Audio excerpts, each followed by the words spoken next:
Hello अपनी पढ़ाकू family, क्या हाल चाल। तो आइए आज हम आपके लिए लेकर आए हैं क्लास 10th के साइंस का चैप्टर नंबर 5 लाइफ प्रोसेसेस का लेक्चर नंबर 10 लेकर के। ओके, तो अभी तक जो है हमने किन किन चीज़ों के बारे में पढ़ा हुआ है। हमने न्यूट्रिशन के बारे में पढ़ा हुआ है, हमने रेस्पिरेशन के बारे में पढ़ा है ना।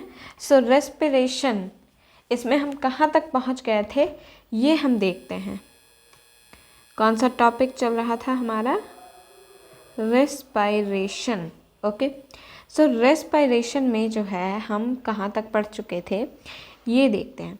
हमने पढ़ा था कि किस तरीके से जो है हमारी जो रेस्पायरेशन की प्रोसेस होती है ह्यूमंस में, वो नोज़ में क्या क्या चीज़ें होती हैं, कैसे वहाँ पर प्रोसेसिंग होती है। देन हमने थ्रोट के बारे में पढ़ा था कि थ्रोट में किस तरीके से जो है यहाँ पर वो कार्टिलेज की रिंग्स होती हैं जो कि हमारे उस पैसेज को कोलैप्स होने से रोकती हैं।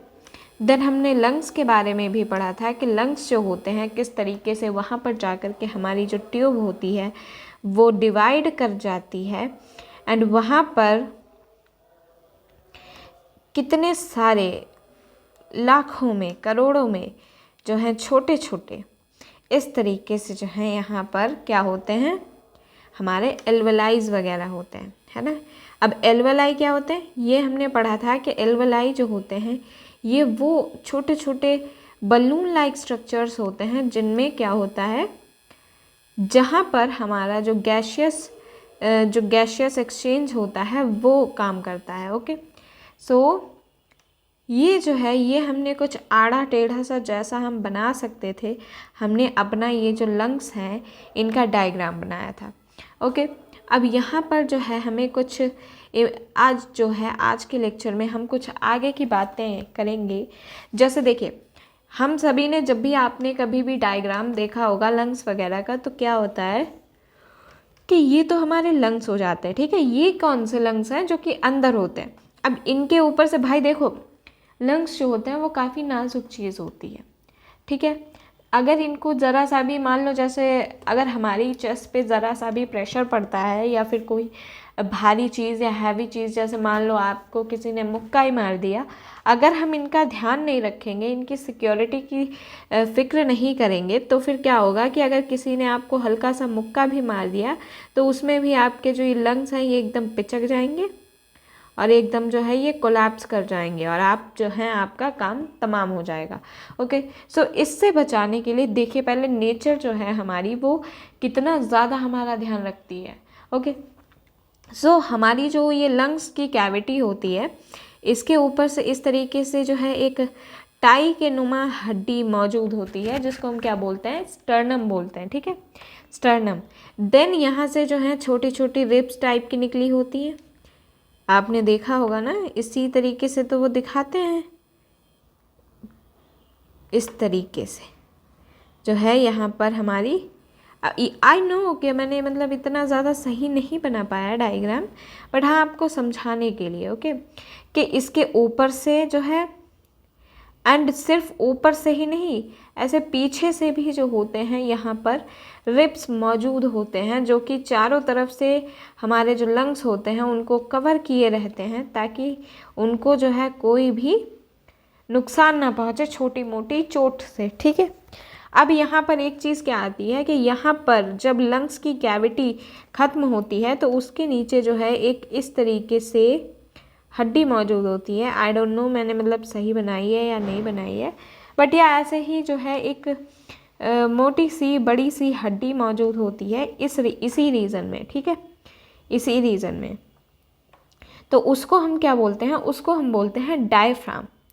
ओके, डायफ्राम जो होता है वो एक काफ़ी इम्पॉर्टेंट जो है कह सकते हैं कैरेक्टरिस्टिक होता है जिससे हम बता सकते हैं कि जो एनिमल हमें दिया गया है वो एक मैमल है।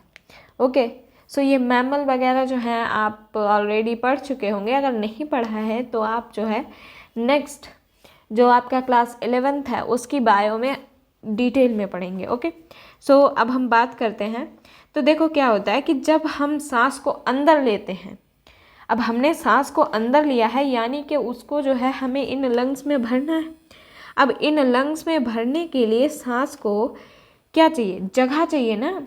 तो उस जगह चाहिए तो इसके लिए क्या होता है कि ये जो हमारी रिब्स होती हैं ये ऊपर की तरफ उठती हैं, ठीक है। ये जो रिब्स होती हैं ये हमारी ऊपर की तरफ उठती हैं। और अब देखो, अब ये जो है यहाँ पर डायफ्राम हमारा थोड़ा सा बेंड होता है ना, थोड़ा सा तिरछा होता है। और जब ये चीज़ एकदम बढ़ने लगती है भाई, ये तो साइड में भी बढ़ेगी, ऊपर भी बढ़ेगी, नीचे भी बढ़ेगी। तो जब ये बढ़ती है तो ये चीज़ जो है सीधी होने लगती है, ठीक है भाई। इस पर जोर पड़ रहा है ना नीचे से, तो ये ऐसे थी ऐसे होने लगती है, ओके। तो यही जो है हमारा नेक्स्ट पॉइंट है। तो अगर अब आपने अभी तक लंग्स के बारे में नहीं जाना है तो आप हमारा लास्ट लेक्चर देख सकते हैं, जिसमें हमने एल्वेलाई के बारे में बात करी थी, पूरे पैसेज के बारे में डिटेल में बात करी थी, ओके। सो हम अपना ये फर्स्ट पॉइंट लिखते हैं, that when we breathe in, when we breathe in, when we breathe in.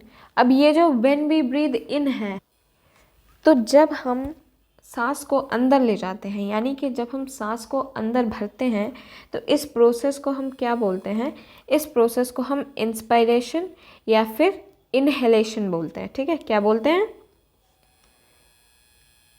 Inspiration और इनहेलेशन, इनहेलेशन या इंस्पायरेशन और इनहेलेशन, ठीक है। तो अब जब हम इसको अंदर ले गए हैं तो क्या क्या चीज़ें हो रही हैं ये आपको बतानी है। क्या क्या चीज़ें हो रही हैं जो हमने अभी अभी पढ़ा था कि हमारी जो रिब्स होती हैं वो ऊपर उठ जाती हैं, ठीक है। सो क्या होता है, that we lift our ribs, we lift our ribs and flatten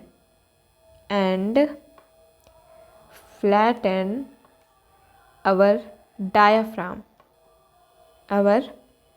diaphragm, okay. सो ये जो चीज़ें होती हैं ये यहाँ पर जो है इंस्पायरेशन या इनहेलेशन की प्रोसेस को यहाँ पर बता रही होती हैं कि क्या हो रहा है। तो इनकी मूवमेंट देखकर ही हम समझते हैं कि कौन सी प्रोसेस यहाँ पर हो रही है, ओके। सो ये तो हो गया। अब देखो इससे क्या होता है, ये भी हम नीचे लिख लेते हैं कि जो हमारी ये रिब्स ऊपर उठती हैं एंड डायफ्राम फ्लैटन चला जाता है, तो इससे क्या होता है कि जो चेस्ट की कैविटी होती है वो थोड़ी बढ़ जाती है, जिससे क्या होता है कि जो बाहर की एयर है वो आसानी से हमारे फेफड़ों में, हमारे लंग्स में भर सकती है, ठीक है। सो क्या है, दैट चेस्ट कैविटी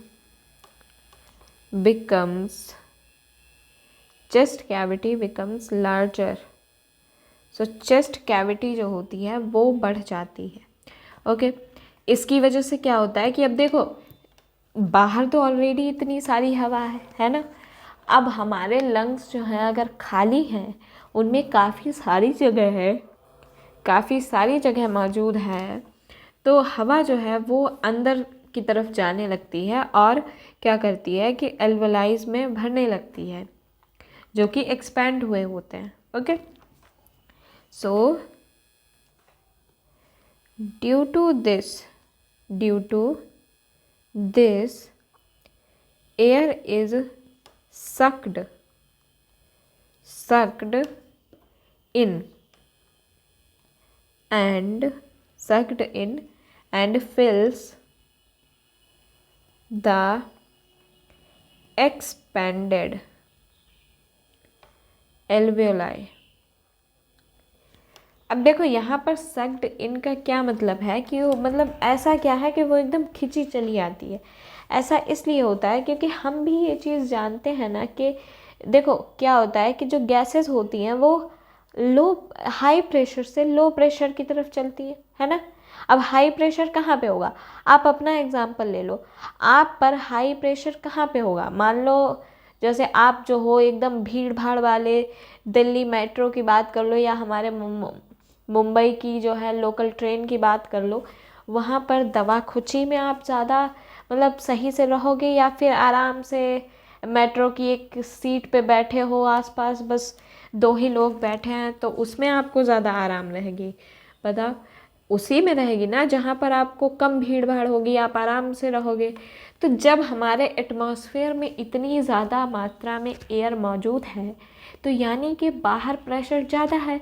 और जब हमारे लंग्स के अंदर ये रिब्स भी ऊपर उठ गए, डायफ्राम भी नीचे चला गया, तो क्या होता है कि अंदर प्रेशर कम है। भाई जगह ज़्यादा बढ़ गई ना, तो अब आपके पास ज़्यादा जगह है, तो आप और ज़्यादा मज़े में हो। तो क्या है कि अंदर जो है प्रेशर कम हो गया है।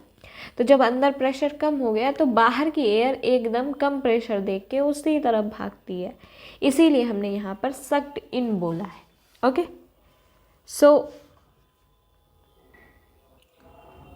तो होता क्या है कि जो हमारा ब्लड होता है वो हमारी बॉडी के डिफरेंट डिफरेंट पार्ट्स से जो है कार्बन डाइऑक्साइड लेकर के आता है, और उसको कहाँ पे रिलीज़ कर देता है, यहाँ जब ऑक्सीजन के साथ वो एल्वेलाई के साथ जब वो ऑक्सीजन का लेन देन करता है, तो ऑक्सीजन ली, कार्बन डाइऑक्साइड दे दी एल्वेलाइज को, और वो अपना चलता बना, है ना। अब ये कार्बन जो एल्वेलाई होते हैं, ये जो कार्बन डाइऑक्साइड इन्होंने इकट्ठी करी है, ये उसको वापस से जो है हमारे नोज़ के ही थ्रू बाहर भेज देते हैं, जिसको हम क्या बोलते हैं कि हमने सांस बाहर छोड़ दी है।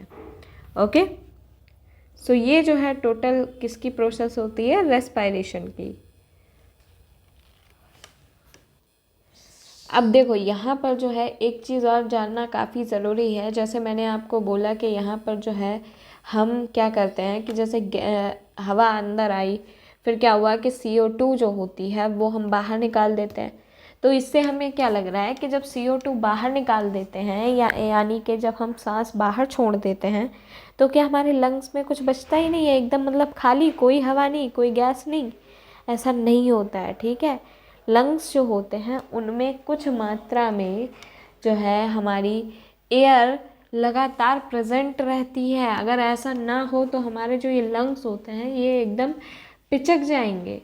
भाई आप ही बताओ, जब बॉडी को जो है पूरा अपना संतुलन मेंटेन करके रखना है, तो अगर किसी भी जगह पर उनके पास अगर जो है यहाँ पर प्रेशर बहुत ही, मान लो जैसे उनको बराबर रखना है,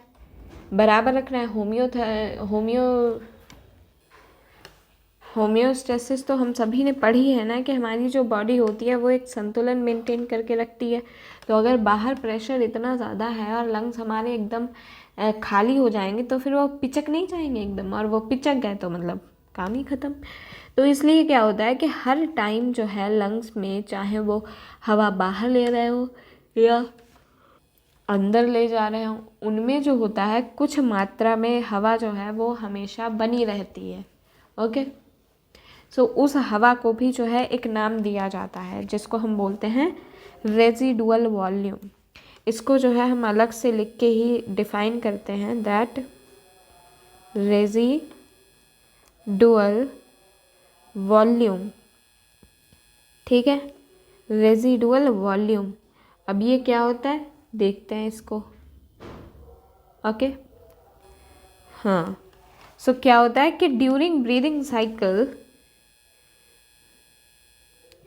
यहाँ से नहीं लिखते हैं, ऐसे लिखते हैं, during breathing cycle, when air is taken in and out, when air is taken in और आउट, यानी कि चाहे उसको अंदर ले रहे हो चाहे उसको बाहर छोड़ रहे हो, लंग्स में जो है एक कंटेंट हवा का हमेशा बना रहता है। द लंग्स ऑलवेज हैव, इन और out, the lungs always have a residual, चलो यहाँ पर रेजिडुअल या लिख देते हैं यहीं पर, a residual volume of air. Okay, इसको हम क्या बोलते हैं, इसको हम रेस्ट वॉल्यूम ऑफ एयर भी बोल देते हैं, यानी कि बची हुई वॉल्यूम, जो एयर बची रह गई है, ठीक है, उसको जो है हम रेजिडुअल वॉल्यूम बोलते हैं। अब ये किस लिए होती है ये तो लिखना बहुत ज़रूरी है ना, क्योंकि एटमॉस्फेयर भी तो सोचेगा ना कि अब मेरे पास इतनी फ्री की एयर है जो मैं इनको मतलब थोड़ी सी रखने को दे दूँ। सो क्या होता है कि ये इसकी ज़रूरत हमें इसलिए पड़ती है। अब भाई एक बात बताओ, हमारी जो बॉडी है इसमें कितनी सेल्स हैं? लाखों करोड़ों की संख्या में सेल्स है ना। तो ऐसा तो नहीं है ना कि हमने एक बार सांस ली और जितनी ऑक्सीजन उसमें चली गई वो ऑक्सीजन जो है वो सभी की सभी सेल्स तक जो है पहुंच जाएगी और सबको जितनी ज़रूरत है वो पूरी कर देगी। ऐसा नहीं होता है। और ना ही सभी सेल्स को एक साथ ऑक्सीजन की एक ही मात्रा में ज़रूरत पड़ती है। सबको अलग अलग टाइम पे अलग अलग मात्रा में ज़रूरत पड़ती है, ठीक है। जैसे हम एक्सरसाइज करते हैं तो हमारी मसल्स, हमारे हार्ट को ज़्यादा ज़रूरत पड़ती है, ओके। सो जब हम पढ़ाई करते हैं तो हमारी जो ब्रेन की सेल्स होती हैं उनको ऑक्सीजन की ज़्यादा ज़रूरत होती है ना। सो इस तरीके से क्या होता है कि अगर एक प्रॉपर अमाउंट ऑफ एयर हमारे लंग्स में प्रेजेंट रहेगा तब तक के लिए क्या होता है कि अगर हमने मान लो एयर को बाहर छोड़ के हम दोबारा सांस ले रहे हैं अंदर, तो बाहर से सांस जब तक पूरी प्रोसेसिंग होके अंदर लंग्स से एल्वेलाई तक पहुंच के वहाँ से जब तक वो सेल्स तक पहुँचेगी तब तक हमारे लंग्स में ऑलरेडी जो है कुछ मात्रा में एयर प्रेजेंट होनी चाहिए, है ना, ताकि वो प्रॉपर सप्लाई बनी रहे। देखो, एक हार्ट का एंड एक ऑक्सीजन का फ्लो हमारी बॉडी में कभी भी टूटना नहीं चाहिए, नहीं तो उससे बहुत ही ज़्यादा नुकसान होता है, ओके। हार्ट का तो आपको पता ही है, अगर वो ज़रा सा भी अटक गया तो क्या नुकसान होगा, आप सीधा हॉस्पिटल में मिलेंगे, है ना। और ऑक्सीजन का क्या होता है कि थोड़ी देर चल जाता है बंदा, कितनी देर तक, जब तक सेल्स को जो है ऑक्सीजन थोड़ी बहुत रास्ते से मिल रही है, ठीक है। सो इन चीज़ों की जो है प्रॉपर एक स्टॉक रहना ज़रूरी होता है। तो हम यहाँ पर कह सकते हैं कि जो ये हमारी रेजिडुअल वॉल्यूम होती है ये एक तरीके से एक स्टॉक का भी काम करती है। सो हम क्या कह सकते हैं कि रेजिडुअल वॉल्यूम क्यों होती है? सो दैट देयर इज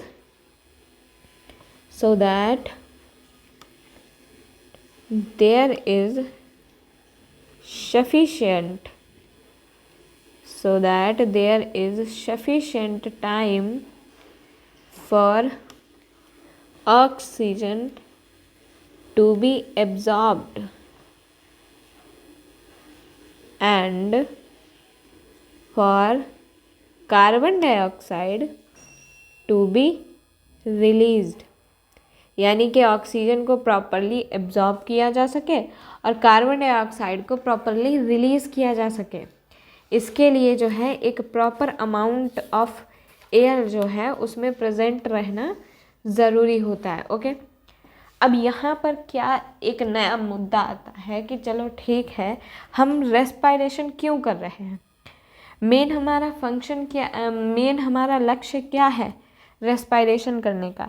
ताकि हर एक सेल तक प्रॉपर मात्रा में ऑक्सीजन पहुंचती रहे और कार्बन डाइऑक्साइड वहाँ से इकट्ठी होकर के वापस आती रहे, है ना। तो अब देखो, ऑक्सीजन जाती कैसे है? ऑक्सीजन जो है वो जाती है थोड़ा सा कंपाउंड बना करके, ठीक है। कंपाउंड के किसके साथ बनाती है? वो बनाती है रेस्पायरेटरी पिगमेंट के साथ, ओके। रेस्पायरेटरी पिगमेंट, अब हम इनके बारे में जानते हैं। रेस्पायरेटरी पिगमेंट ये जो होते हैं ये हमारे ब्लड में मौजूद होते हैं। भाई ब्लड में ही तो मौजूद होंगे, क्योंकि ब्लड ही तो है जो कि हर एक सेल तक ऑक्सीजन पहुंचा रहा है। यानी कि ऑक्सीजन जो है, ऑक्सीजन को, अब भाई देखो हम क्या कहते हैं कि क्या होता है कि मान लो हमने क्या कहा था कि ब्लड जो है वो एक टैक्सी का काम करता है जो कि ऑक्सीजन को ट्रांसपोर्ट करता है, ओके।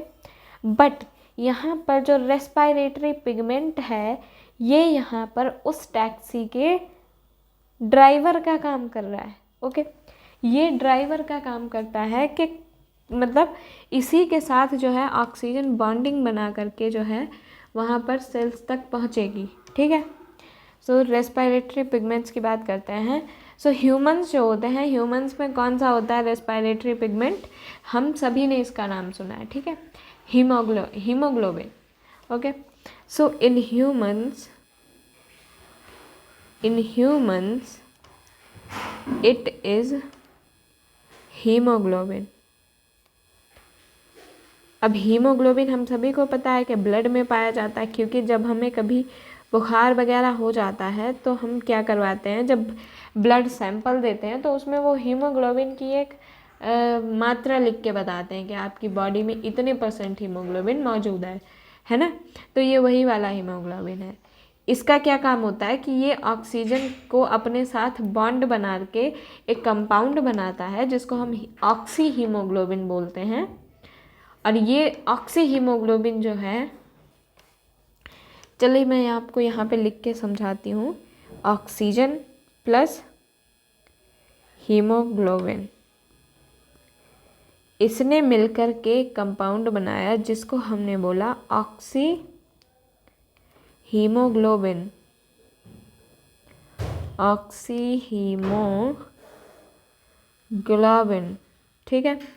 अब ये जो हमारा ऑक्सी हीमोग्लोबिन होता है ये क्या है? कुछ नहीं है, ये ऑक्सीजन और हीमोग्लोबिन को जोड़ के जो है ये ऑक्सी हीमोग्लोबिन बन गया। अब ये जो है ये जाता है सेल्स के पास, सेल्स को ये देता है ऑक्सीजन एंड ले लेता है कार्बन डाइऑक्साइड, ठीक है। और कार्बन डाइऑक्साइड के साथ जब ये बॉन्ड बनाता है हीमोग्लोबिन तो क्या बनता है? Carbamino haemoglobin. Carbamino haemoglobin, okay, carbamino haemoglobin. तो ये बनता है, ठीक है। और ये जो कार्बामीनो हीमोग्लोबिन होता है ये वापस से आ जाता है इधर हमारे एल्वेलाई के पास। एल्वेलाई के पास आता है जहाँ से ये क्या करता है कि कार्बन डाइऑक्साइड एल्वेलाइज को दे देता है और फिर हीमोग्लोबिन छूट जाता है। फिर वो वापस से जो है यहाँ पर ऑक्सीजन लेके फिर से चला जाता है किसी दूसरी सेल के पास। ओके, तो ये जो है हमारी यहाँ पर बात हो रही थी हीमोग्लोबिन की। तो हीमोग्लोबिन के बारे में पहले थोड़ा सा जानते हैं। ये तो हमारी प्रोसेस हो गई पूरी। So what is a haemoglobin? Haemoglobin का काम क्या होता है? सबसे पहले तो ये लिखते हैं, ज़रूरी है ना भाई, नोट्स भी तो बनाने हैं। सो क्या होता है कि it takes up oxygen from the air, takes up oxygen from the air in the lungs, देखो लोकेशन काफ़ी इम्पॉर्टेंट है कि कहाँ पर ये ऑक्सीजन लेता है, कहाँ पर ये ऑक्सीजन छोड़ता है जाकर के, कहाँ पर ये कार्बन डाइऑक्साइड लेता है और कहाँ पर ये कार्बन डाइऑक्साइड को छोड़ता है। ओके, और क्या होता है कि ये ऑक्सीजन कहाँ पे ले जाता है? ऐसे ही नहीं, कहीं पे भी नहीं भागता चला जाता, ठीक है। वहाँ ले जाता है जहाँ पर ऑक्सीजन की कमी होती है ना भाई। अब क्या है, जहाँ पर आपका स्टॉक कंप्लीट है वहाँ पे अगर आप माल लेके जाओगे तो क्या कोई फ़ायदा है? कोई फ़ायदा नहीं, आपको वापस ही करना पड़ेगा, है ना। तो इसीलिए सो हीमोग्लोबिन क्या करता है? Carry the oxygen to the tissues which are deficient in oxygen, यानी कि जिनके पास ऑक्सीजन की कमी है वहाँ पर जो है ये लेकर के जाता है किसको? ऑक्सीजन को, ठीक है। अब हीमोग्लोबिन जो होता है इसके पास काफ़ी अच्छी एफिनिटी होती है ऑक्सीजन को लेकर। भाई अगर एफिनिटी नहीं होगी तो ये फिर बॉन्ड कैसे बनाएगा? दिक्कत भी यही तो है ना कि हम भाई, एफिनिटी का क्या मतलब होता है? लगाव। तो जब आपको किसी चीज़ के प्रति लगाव नहीं है तो आप उसको कैसे, मतलब उसके साथ कनेक्शन कैसे बना सकते हो, है ना। तो ये भी वही होता है। So haemoglobin has a very high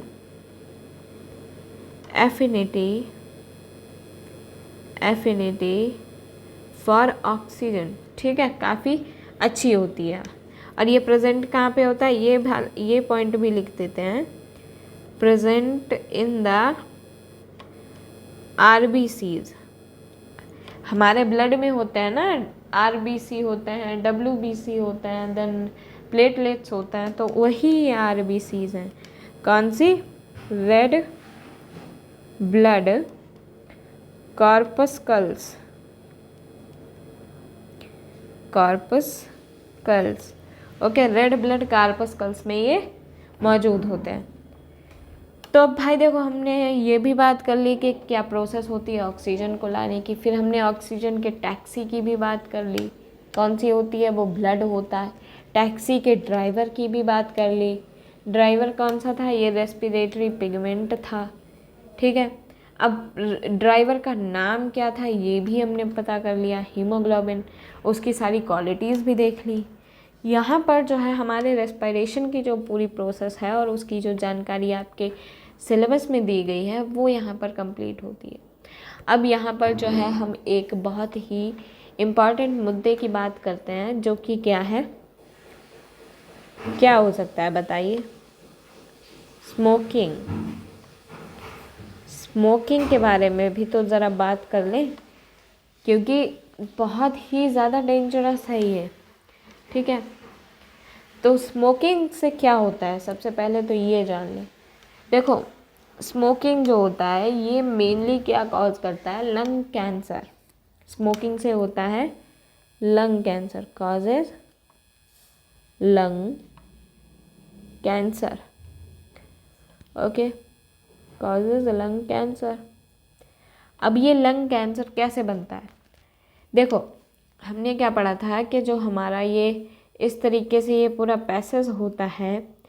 अब हवा जो है उसको बराबर, अब देखो यहाँ से हमारा माउथ से ऐसे करके अगर ये आ रही है, एक रास्ता इधर चला गया और फिर यहाँ से जो है ये रास्ता मान लो जो है हमारा, ये मान लो खाने का रास्ता है और इधर से हवा को आना है, ठीक है। तो उसको प्रॉपर गाइडेंस चाहिए ना कि मुझे किधर जाना है, ऐसे तो वो कहीं पे भी रास्ता देख के कहीं पे भी निकल लेगी, है ना। तो वो रास्ता हमारी जो एयर है उसको दिखाने के लिए मौजूद होते हैं। उसके रास्ते में छोटे छोटे सीलियाज, सीलिया क्या होते हैं, बाल जैसी स्ट्रक्चर होती है, छोटे छोटे होते हैं, रेशे टाइप के, ये लहराते रहते हैं और चीज़ों को, मतलब जो भी पार्टिकल्स होते हैं उनको आगे की तरफ धकेलते रहते हैं, ठीक है। सो सीलिया जो होते हैं वो हमारे पैसेज में मौजूद है। होता क्या है कि जब आप स्मोक करते हो तो वो सीलियास जो होते हैं वो डिस्टर्ब हो जाते हैं, वो डिस्टर्ब नहीं हो जाते हैं, वो उनका लॉस हो जाता है, वो डिस्ट्रॉय हो जाते हैं, ठीक है। उसी वजह से जो है ये हमारा लंग कैंसर होता है, ठीक है। सो लंग कैंसर किस वजह से होता है, due to loss of cilia, loss of cilia. अब ये सीलिया किस लिए होते हैं, सीलिया होते हैं ताकि हमारी, अब देखो सीलिया का सबसे मैं आपको विजिबल एग्जांपल क्या दूं, जो हमारी नाक में बाल होते हैं, जो हमारी नोज़ के अंदर बाल होते हैं ना। तो ये जो सीलिया होते हैं ये क्या काम करते हैं, मैंने आपको क्या बताया था कि जो ये नोज़ में अंदर बाल होते हैं ये क्या काम करते हैं, जो हमारी एयर के साथ जर्म्स आए हैं, जो डस्ट आए हैं, जो हार्मफुल पार्टिकल्स हैं, उनको अलग करके एयर को एकदम प्योर फॉर्म में अंदर ले जाते हैं, है ना। सो सीलिया का क्या काम होता है, remove germs, dust and other harmful particles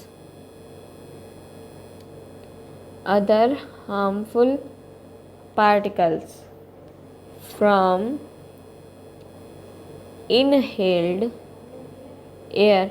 यानी कि कुछ भी जर्म्स, डस्ट वगैरह जो होते हैं वो हमारी बॉडी के अंदर ना जाने पाए, इसका ध्यान जो है पूरा ये हमारे सीलियाज रखते हैं, ठीक है। अब जब इन्हीं की कमी हो गई है, ये डिस्ट्रॉय हो गए हैं, तो भारी मात्रा में हमारे जो लंग्स हैं उनमें जो है क्या होगा, डस्ट भी पहुँचेगी, जर्म्स भी पहुँचेंगे, स्मोक के पार्टिकल्स भी पहुँचेंगे, सब कुछ पहुँचेगा, है ना। सो क्या होता है, जिस वजह से हम अब ये सीरिया जो होते हैं ये भी हम लिख देते हैं डिस्ट्रॉयड बाय स्मोकिंग। स्मोकिंग जो होती है उससे ये डिस्ट्रॉय हो जाते हैं। सो लंग कैंसर जो हो जाता है वो इसी वजह से हो जाता है, due to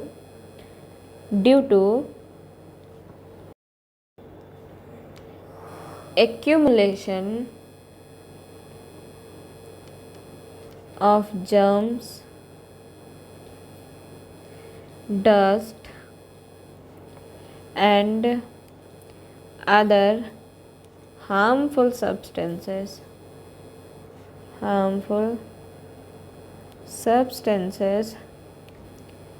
in the lungs। अब लंग्स ठहरे हमारे थोड़े से नाजुक कली, ठीक है। लंग्स जो है वो हमारे थोड़ा सा एक डेलिकेट जो है कह सकते हैं ऑर्गन है। तो जब उसमें इतने सारे जर्म्स जो हैं भरे पड़े हैं, डस्ट भरी पड़ी है, तो क्या होता है कि उसमें धीरे धीरे इन्फेक्शन फैल जाता है। अब वो जर्म्स जो होते हैं वो इन्फेक्शन फैला देते हैं, जो कि धीरे धीरे बढ़ता चला जाता है और उससे क्या हो जाता है, लंग कैंसर हो जाता है, जिसमें भयंकर पेन होता है, ठीक है। कह सकते हैं अनबियरेबल, बहुत ही भयंकर पेन होता है, बहुत प्रॉब्लम होती है। इसीलिए कहा जाता है कि स्मोकिंग बहुत डेंजरस होती है, ओके। इससे जो है हमें कुछ क्षणों के लिए भले ही जो है कुछ कहते हैं ना कि कुछ क्षणों के लिए भले ही खुशी मिल जाए, लेकिन ये चीज़ जो होती है वो काफ़ी ज़्यादा डेंजरस होती है। सो स्मोकिंग कभी नहीं करनी चाहिए, बहुत डेंजरस होती है। सो यहाँ पर जो है हमारा ये टॉपिक समाप्त होता है रेस्पिरेशन का। अगला टॉपिक है हमारा ट्रांसपोर्टेशन का। अगर मैंने यहाँ से ट्रांसपोर्टेशन स्टार्ट करा तो बीच में ही छोड़ना पड़ेगा, क्योंकि वीडियो की फिर लेंथ ज़्यादा हो जाएगी, ठीक है। तो अभी तक के लिए जो है हम यही टॉपिक यहाँ पर समाप्त करते हैं। नेक्स्ट लेक्चर जो है यानी कि लेक्चर नंबर 11 जो है वो हम स्टार्ट करेंगे ट्रांसपोर्टेशन से, है ना। अब भाई देखो, बायो जो होती है वो पूरा समझने का टॉपिक होता है ना। बायो में हर टॉपिक समझने की चीज़ है, तो हर चीज़ को समझने में थोड़ा सा टाइम तो लगता ही है ना। इसीलिए जो है हमारे लेक्चर्स का नंबर भी बढ़ रहा है, ओके। सो कोई नहीं, कितना भी हो हम अच्छे से समझेंगे, है ना। चीज़ एकदम समझ आनी चाहिए। सो यहाँ तक ये जो है यहीं तक रखते हैं। नेक्स्ट हम जो है नेक्स्ट लेक्चर से स्टार्ट करेंगे, okay. So thank you very much for watching this video. And अगर ये वीडियो आपको ज़रा भी इन्फॉर्मेटिव लगा है तो प्लीज़ लाइक ज़रूर करें, शेयर ज़रूर करें, एंड या चैनल को सब्सक्राइब ज़रूर करें। मिलते हैं नेक्स्ट लेक्चर के साथ।